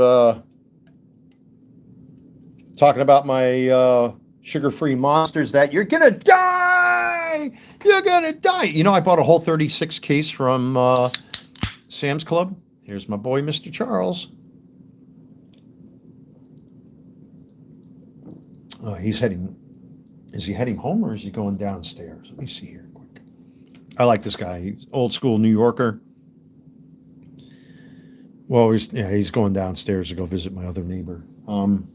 Again, my TV shut itself off. You know what? Let me move the mouse over here so I don't have to keep.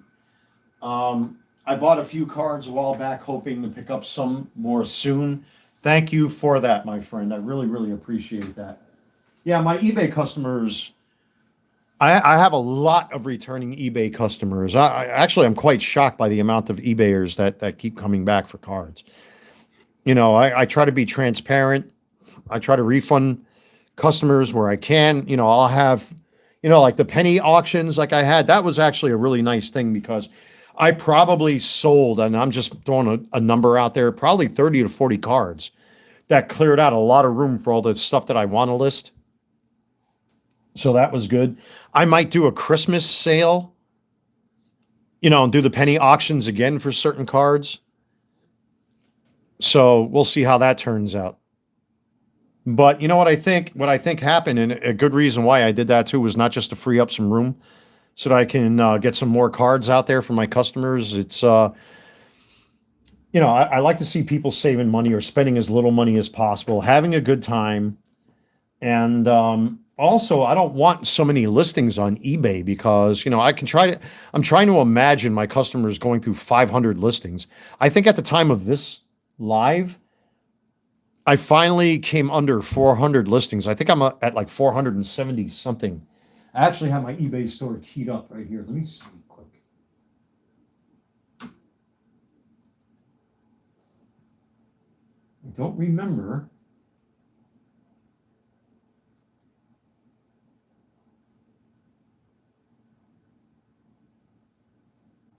How many listings I got. By the way, thank you to everybody that's leaving positive feedbacks over at my eBay store. I now have 1,510 feedbacks in the last 90 days. I'm going to give you some stats. So In 90 days time, 238 orders went out. Full transparency, the past 90 days sold $3,949.31 worth of product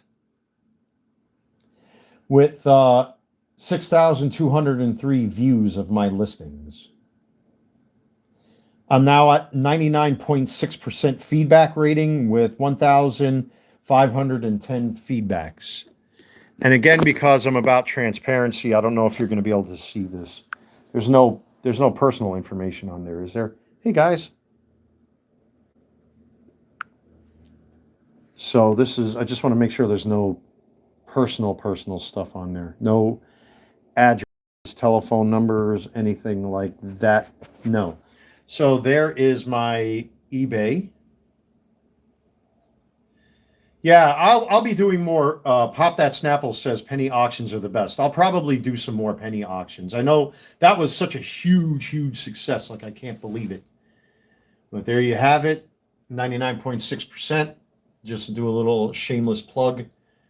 And there are the statistics I just rattled off for all of you right there. You can see I have 13 orders waiting to go already. That's what that bell is right there.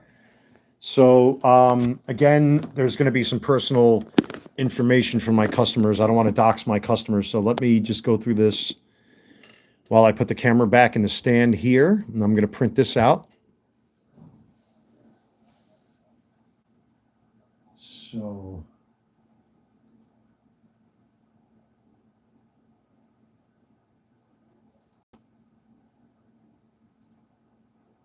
get the shipping label. So now when you click on that, I say I got some more orders. Oh yeah, nice. Now if the combine order thing lights up,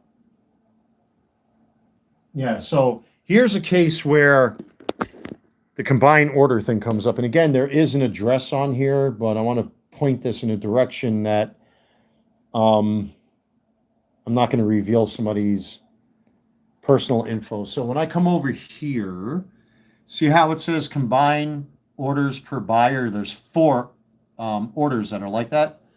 So let me see if I can do this in real time without, again, I don't want to dox anybody because there are addresses here. Come on, where's the, there we go. So basically just come over here, click. And then if anybody, see, like here's one of those big orders I was talking about right here. Right? Without doxing anybody. And you're going to see, and this is actually a good thing. Okay, so you see buyer paid $8.38. I can tell you now that with this type of order, 1, 2, 3, 4, 5, 6, 7, 8, 9 cards. I might be able to squeeze 9 cards into one of those little boxes. But because this price right here, $8.33, floats around priority, I would have to weigh the box and measure the box and all that stuff. I could probably get this down to like $5 for the customer. And then, of course, I'll reverse the difference back to the customer. So you're seeing this in real time. So the customer paid 78 cents per card. And, of course, I charge 4 cents per card for the supplies and stuff like that. But right here, that $8.38 will come down to about $5, maybe $6, and then I'll refund the difference, which when I go through the motions will be taken out of each and every single card. They'll probably be like, 50 cents, or not 50 cents, probably like anywhere between 15 cents to 20 cents per card until a refund goes through. So you see this in real time. And here we have a bunch of singles. Sorry, we don't have a delivery service of this order. Wonder why. That is odd. Oh, because they didn't pay yet. That's why. So these will be skipped over.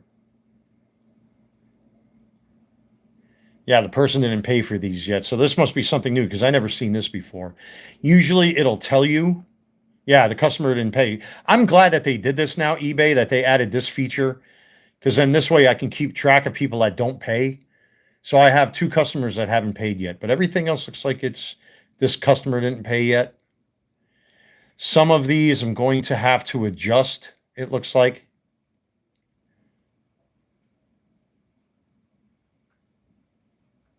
Ah, my other buyer, did I ship this or, oh no, ooh, somebody just bought this jersey here. Cool. That's the second Bayern jersey. Did you ever think you would own your own business or own a business? Never. Not in a million years. This is still, look at the size of this order. Holy cow. Look at this. This is all from this weekend. Here's another example of combined shipping. Now here, this is $4.44, which kind of fits into that small little box. So if I were to change the numbers here, I'll probably lose like 3 cents on this order. So I'm definitely gonna I'll probably lose like 3 cents on the order. But hey, you know what? That's fine. That doesn't bother me one bit because those costs can be recovered somewhere else. So that's not a big deal. But every one of these you can see here. This is just from the weekend. Look at this. And these are all penny auctions, most of them. 30 cents. Here's another combined order.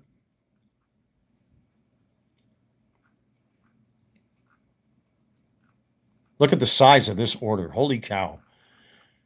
Man, I'm going to have my work cut out for me, aren't I? Oh, this was the person that was trying to rip me off. I want to look at this quick. So you're watching this from behind the scenes. Oh, they deleted it. Never mind. Touche, eBay. But yeah, I never thought I'd be doing this kind of stuff. You know, like I said, it keeps me honest. I love doing it. And now let me go over here again. Let me just, because there's some personal information here. I don't want to dox anybody. But again, you're seeing this in real time. So now you're looking at the total cost for shipping. That's this right here, $210.53. That's just to ship the cards. That's not the cost of the cards in and of themselves. Now, what's going to end up happening is once I start adjusting the cost per order, this number should come down to like maybe $60, $70, something like that. So that's a scary looking number at first. But in this case, again, I'll go through the numbers. I'll go through everything else like that. And this number will come down significantly. So, and then, you know, I think 2 or 3 customers here in those combined orders will probably get a refund of some type. So, but that's pretty much it. That's the whole skinny behind all of this. It's really not, it's not as complicated as you may think it is. But one of the things I also like to do to make it easy on myself, I'll actually take this page and print it for myself. So it just makes, I like to have the physical printout, the itinerary of the cards in my hand. So I'm not constantly going back and forth, staring at my phone, staring at the TV set. I literally have the orders right in front of my face.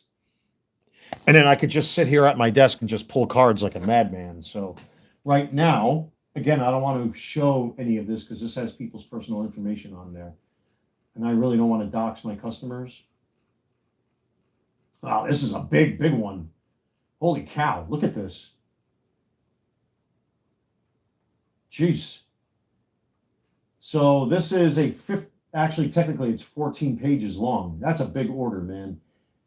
Thank you, everybody, for your continued support of my eBay store. And as a small business owner, I really, really appreciate that. But with all that being said, I'm just waiting for the itinerary to print out. And then once I get off this live stream, I'll crunch the numbers, all that sort of thing, issue refunds where I can, start picking cards, all that good stuff. But I might not do that until tomorrow because I want to give myself a little bit of a break today and relax. I haven't had breakfast or lunch yet. In the background, you can hear my printer going. This is what it's all about, ladies and gentlemen.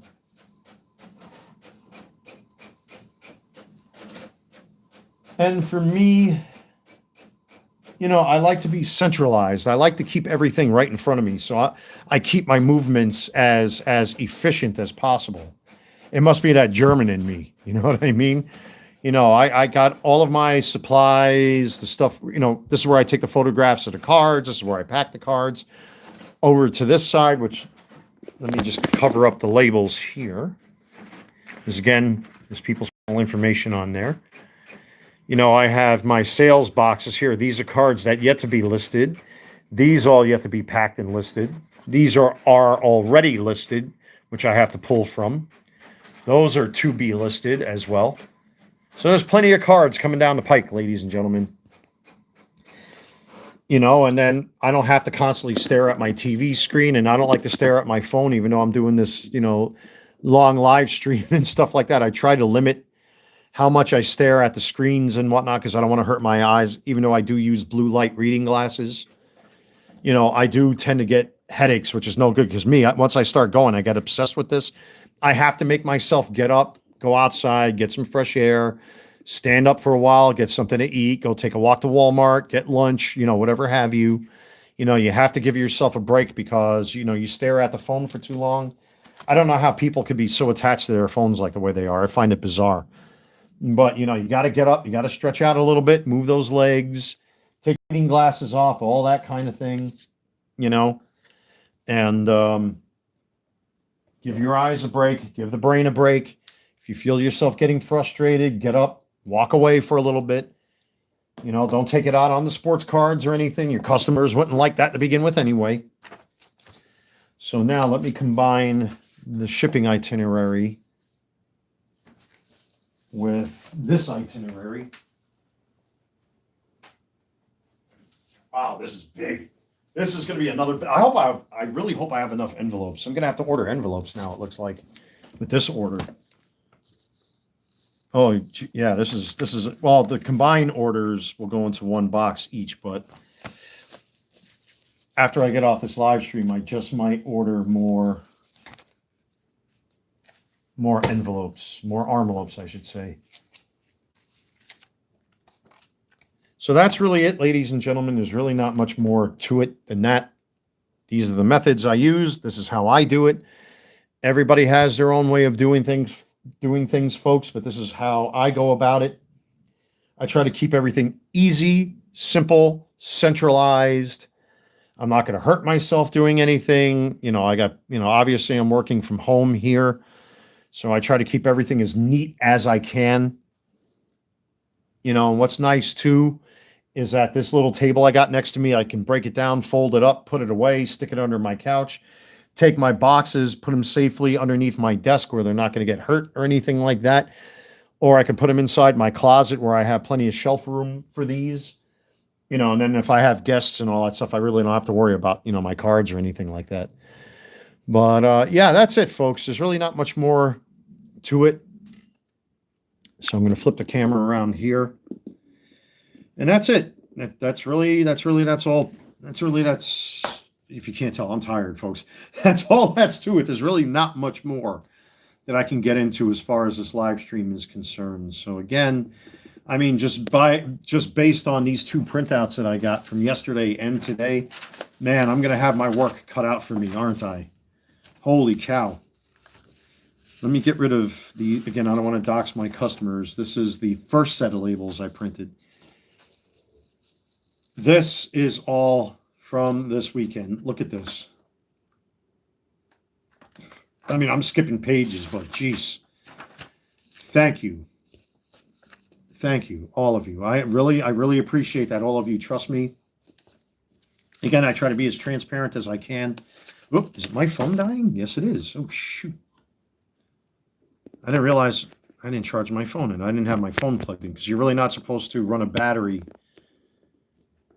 or a device plugged in at the same time. Yeah, I have to say, I thought that other order that I had when I did my penny auctions was big. This is bigger. This is literally a 1/4 inch thick. Now, again, let me take the labels out. And no joke, you all saw it. And again, I don't want to dox anybody. It's a 1/4 inch thick.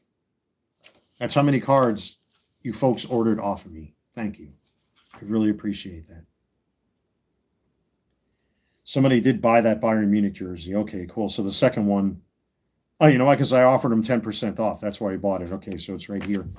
I can see Bayern Munich, München, 2020, 2021, Adidas, jersey, shirt, Treehot, Lewandowski, size 2XL, 56.69. Yeah, this I gave him a 10% discount. when I saw it was being watched. So I threw them an offer and boom, it sold. So that's good. I'm really going to have to go through this with a fine tooth comb. There's a lot of cards here. So come on in, come on in. Okay. I was just wondering if you had a drill. I just might have one for you. I'll be right back, folks. Don't go nowhere. Live streaming on YouTube. Let me see. I think I got it right there. Do you need drill bits or anything? No, it's for cleaning my headlights.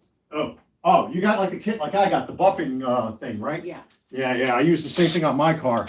So yeah, it works really well. What I tend to use for the lights, I mean, it does come with like the polishing cream. I get the McGuire's plastic cleaner. Let me show it to you real quick. This stuff is really good. Hold on, folks. I'll be right back. I told you my place is always busy, ladies and gentlemen. Yeah, the plastics works really good on the headlights as well. Okay. You know, if you want to try a little bit of it, see if it works for you. All right. So I need to clean the headlight first, right? Give it a nice good cleaning first with like Windex or something like that, or a microfiber cloth. And here's the drill, by the way. Oh. And you know, then little by little, I think you have to go from I think it's 800 grit. I think it's either 400 or 800 grit, and then it has a finalizing buffing bit with a sponge on it and all that kind of stuff. Like I said, I got the exact same kit. All right. It's really easy. I'll be up here doing my YouTube stuff. Sorry about that, ladies and gentlemen. Told you so. I'm glad you're all seeing this in real time, man. I don't lie. You know, I got really, really good neighbors here.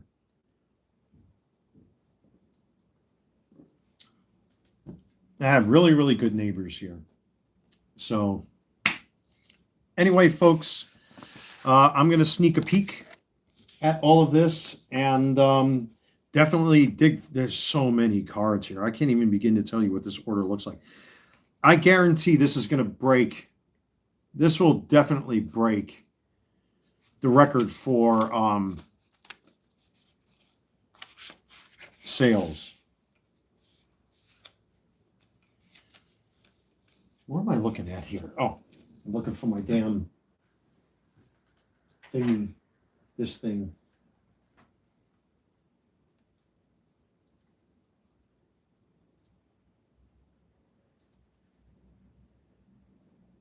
Just give me 1 second here, ladies and gentlemen.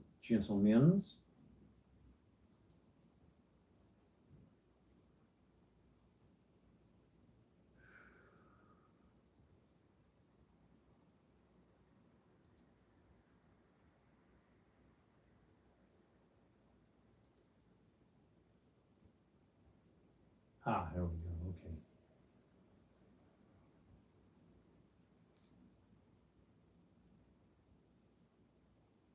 Just doing a little bit of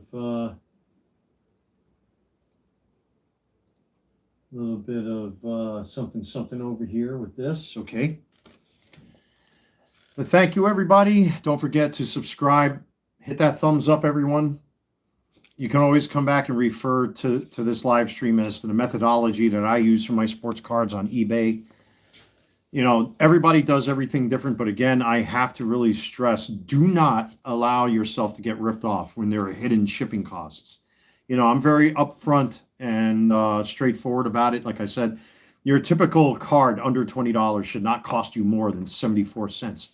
In my case, you know, I charge 78 cents. I bump it up by 4 cents because the paper, the ink, all the ink needs to be paid for. The cardboard sleeves have to be paid for. You know, all that kind of thing. The hobby kind of has to pay for itself. So that's kind of like understood. But if you're paying $1 or more per shipping per card, somebody's not telling you something. At least in my opinion, from my experience. So that's pretty much it, folks. I definitely have to eat lunch. I haven't had breakfast or lunch today. I'm starving. Whether I get takeout or not, I mean, I just did some food shopping the other day, so my fridge is completely filled up with stuff. But with that being said, ladies and gentlemen, in all honesty, thank you very much. I mean, this order is probably going to be bigger than the last one I had. And judging by the amount of cards that I'm looking here, I'm going to have to order some more envelopes. I got a feeling I'm going to run out quick, you know? And, you know, order in bulk. If you're an eBay seller like me and you have a good customer base and you're constantly selling cards, Order supplies in bulk. Get them 100, 200, 300. Like I ordered 500 of these because I run out of top loaders like that because I get big bulk orders like this. You know, this is exactly what I was talking about in the beginning of my live stream, that you just never know. You know, some days you'll get tons of orders and then there'll be periods where I'll have nothing. You know, and this is a case where like, wow, this is something else, man. Look at this. Holy crap. And I'm very grateful for that. I really appreciate it. So, with all this being said, folks, I am going to go through this, and I am definitely going to adjust the cost on all of these. And where I have to refund people, people will be refunded in the shipping.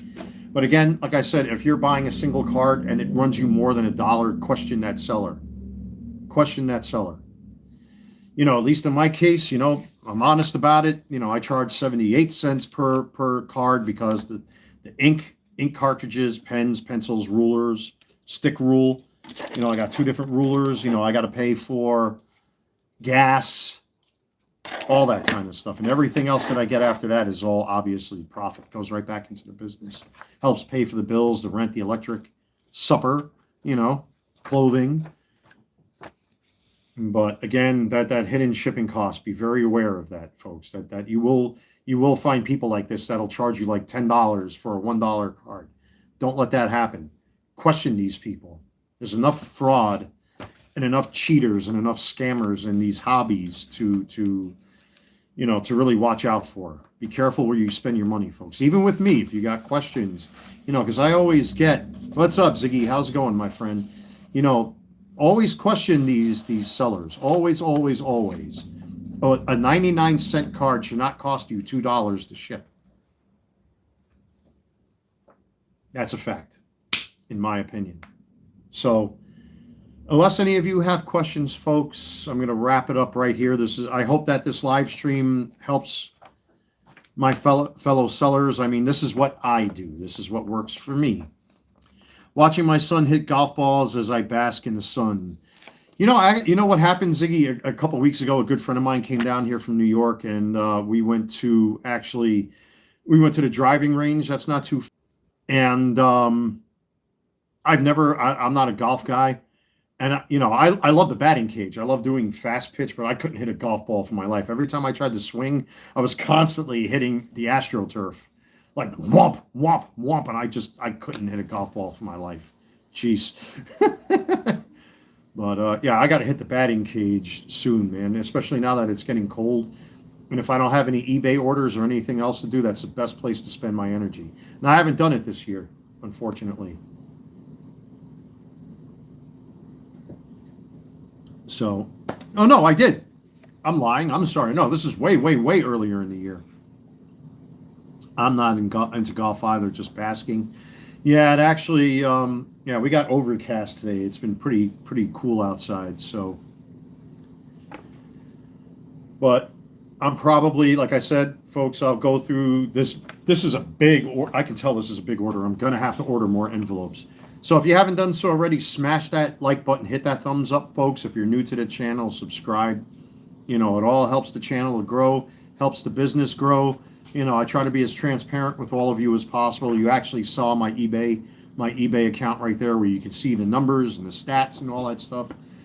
And that's the methodology that I use. You know, not everybody does the same thing. I try to be efficient. Hope you have beers one day. Hope to have beers one day, sir. Oh, I'm always open to that sort of thing, even though I'm trying not to, well, past couple days have been a little dicey. Again, I'm not going to get into it in this live, but yeah, anytime, my man. Definitely the invite's open. But, you know, again, these are the methods that I use. I try to be efficient. I try to order things in bulk so it's cheaper on me. I try to get my cards out as soon as possible. Every so often, I'll do a YouTube short showing those orders that they're going out the door.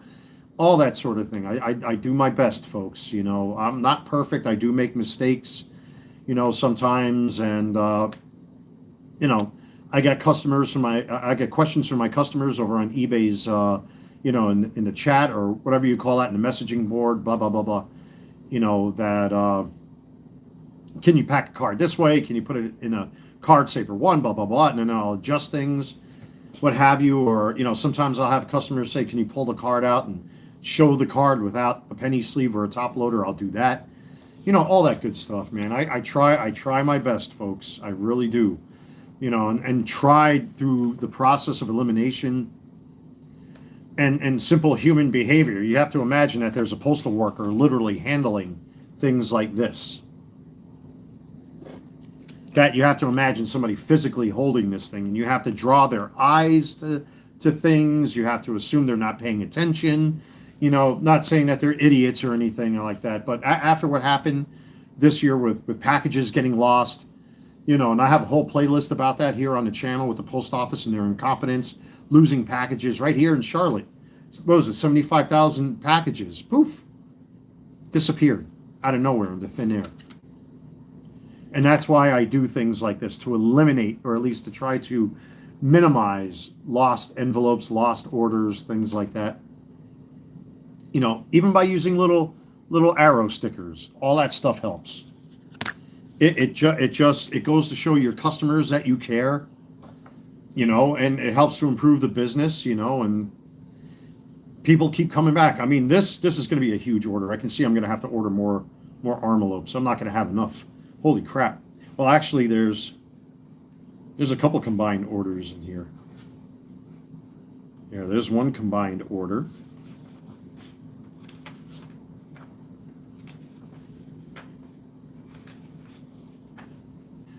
So, yeah, again, I might do the penny auctions again. Yeah, the Bayern Munich jersey sold. Okay, that's cool. I'll pack that up also. I'm going to give this is another combined order. These are all singles. That's another combined order. So there are a couple combined orders in this one.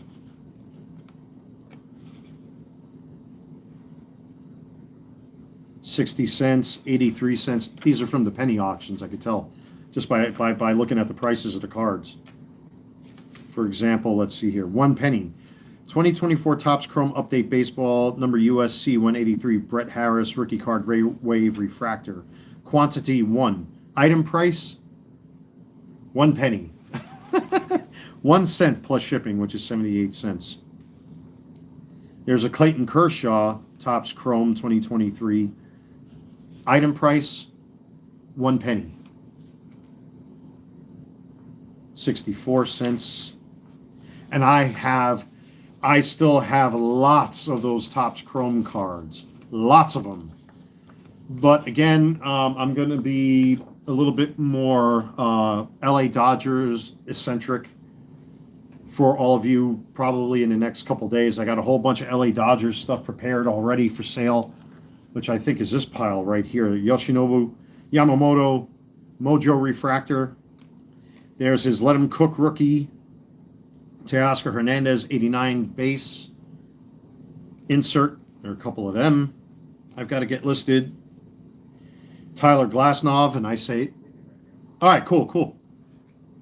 Thank you. Anytime, my friend. You got it. You have the Tyler Glasnow right there. Mookie Betts. There's an X-Fractor Tyler Glasnow. Daniel Wilson. This is all Dodgers right here. Some Blue Jays, but I think I'm going to focus on the Dodgers a lot more. Emmett Sheehan. I don't know if you guys can see that right there. Give you a little spoiler alert as to what's coming. I'm like twisting my background. There's an Emmett Sheehan Refractor. Blue Aqua. Will Smith Refractor. Will Smith Sepia. Will Smith Ray Wave. Freddie Freeman Gold. Is that a gold? Yeah, it's gold foil. There's a Mookie Betts Mojo. Teoscar Hernandez Ray Wave. So there's going to be a lot of stuff coming. We got some. I think these are Series 2, right? Yeah, I found some Series 2 Yamamoto base cards. So there's going to be some stuff coming, folks. It's just going to take me time to sit down. I'm going to process, get these cards out first before I even think about listing new cards. But all of you have really cleared out my inventory, which is nice because it makes room for all that stuff. And I may limit myself as to how many cards I list over at eBay store, because I'm trying to look at this again as a collector. If I'm looking for particular cards, you're going to have to go through 500 different listings. I'm sure that's annoying, which is one of the main reasons why I did what I did with the penny auctions, to try to just clear out some stock to make room for all this stuff. And I still have all of these Dodgers cards. Again, I have another X-Fractor, raw, unsleeved Tyler Glasnow. There's a Kevin Kiermaier, 2 of them. Evan Phillips, rainbow foil. There's, I think it's Freddie Freeman and the Mookie Betts. All right, Gavin Stone. Then we have our yellow borders with some of the Dodgers there. So there's a lot of stuff coming down the pike, folks, if you're a Dodgers fan. All right, I'm going to end it right here, folks. You can always come back to this live stream later. Thank you so much to everybody that participated in this live stream. Again, my ways may not be your ways. This is what works for me. But again, in my opinion, question anybody that's trying to charge you more than 74 to 78 cents per card if it's a single. If they're charging you more than that, something's wrong. How are they shipping the card? Are they using an old, disgusting top loader or a Card Saver 1? Or are they, because I got 500 top loaders. Everything I ship is going to be brand new. Obviously, if I'm handling cards and I'm trying to pick cards out of my boxes, they're going to get scratched. But, you want to try to keep things new, keep things fresh, have new penny sleeves, all that good stuff, man. All those little things count. They really do. Tamper-proof labels, cardboard fold-up sleeves like this to protect the cards and make the envelope that much more stiff. Every little move counts. Every little thing counts. And at the end of the day, all that hard work and all that dedication, and I hope certain people out there are listening who don't want to work for a living, even though, I'm working from home, it pays off. Look at how thick that is. It's all sports card orders. Again, I'm trying to hold this in such a way because I don't want to dox my customers, but there you have it. So I'm going to end it right there, folks. I'm starving. Take care. God bless. Stay safe. Thank you so much again, everybody across the board. Viewers, subscribers, eBay customers, friends, family. You've heard my neighbors twice come up to my door again today. It's an incredible Sunday, in a complete contrast to what happened on Halloween. I don't even want to talk about that anymore. Life moves on. You have to move on. And this is an example of where the hobby really helps. When you have, bad things happen, when you can dive into things that you love and enjoy. I never thought I'd be running my own little business out of my home, but here I am doing it. And compared to the way I was feeling, I feel so revived doing all of this. And many of you have responded in kind, just by supporting the eBay store and supporting this channel. I'm very, very grateful to that, and to the Lord above. And again, you heard 2 of my neighbors come up today. I wasn't kidding, folks. You heard it yourselves. So, thank you, everyone. I really, really appreciate that. So take care. God bless. Stay safe. I'm your host, the Carolina Collector. It is definitely hum time. I'm starving. See you around, folks, and God bless you all. Take care.